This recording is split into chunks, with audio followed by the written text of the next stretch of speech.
Pinag-aaralan na ng Malacanang na gawing urgent ang United Package for Livelihood, Industry, Food and Transport o UPLIFT Bill na tutugon para solusyonan ang nagpapatuloy na energy crisis.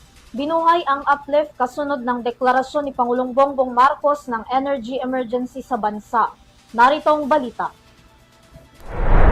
Nakatakdang magsumite ng mga rekomendasyon sa Kongreso ang executive branch ng UPLIFT Committee para tuluyang maisabatas ang United Package for Livelihood, Industry, Food and Transport UPLIFT Bill. Sa ikalimang pagpupulong ng komite na pinangungunahan ni Pangulong Ferdinand Marcos Jr. na pagkasunduan ng mga ito ang ilang hakbang na magiging laman ng naturang panukala. Kabilang dito ang pagpapahintulot sa pamahalaan na gamitin ng pondo ng unreleased appropriations at unobligated allotment mula sa fiscal year 2025 at 2026 ng General Appropriations Act o GAA. Ang layunin po nito, unang-una ay alisin ang 2 taong pagbabawal sa pagsasama sa panukalang budget ng mga item na idineklarang ipon o savings. Pangalawa, para magbigay ng listahan ng mga programs, activities, and projects na maaaring ponduhan mula sa mga nakalaang budget. Idinagdag pa ni Castro na planong gawing urgent o priority bill ang UPLIFT para agad na makatugon sa kasalukuyang krisis na nararanasan ng bansa. Alinsunod daw ito sa ilalim ng executive order na inilabas ng pamahalaan noong March para sa deklarasyon ng State of National Energy Emergency.